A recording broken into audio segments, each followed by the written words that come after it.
I am Father Dion, the Post-Catholic Chaplain of the Headquarters and Headquarters Support Group of the Philippine Army. And this is Salita ng Diyos, ang ating gabay. Today is Saturday, August 9, 2025 of the 18th week in Ordinary Time.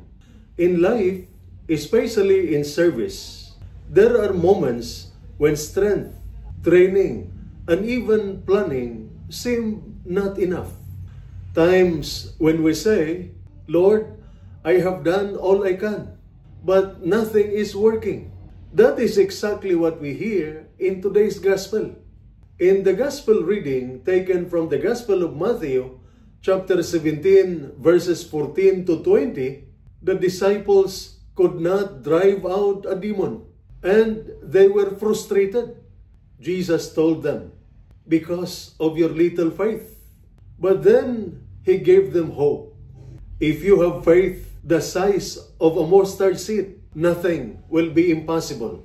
God is not asking for a mountain of faith, just a mustard seed's worth. Even a small act of trust, a quiet prayer, a sincere confession, or a cry for help can move heaven. For soldiers and those in the uniform service who face pressure every day, this is a powerful reminder. You don't need to be perfect. You just need to believe. In our first reading, taken from the book of Deuteronomy, chapter 6, verses 4 to 13, Moses reminds the people, Hear, O Israel, the Lord is our God. You shall love Him with all your heart, soul, and strength.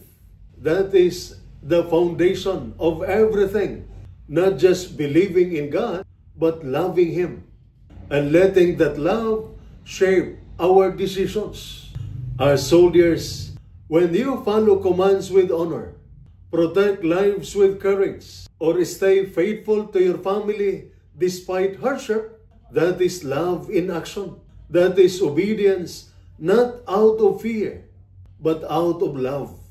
So today we are reminded, even a small faith can lead to big miracles. Loving God means obeying Him, especially in daily life, not just in church. And when we feel weak or discouraged, we can still whisper, Lord, I believe, help my unbelief.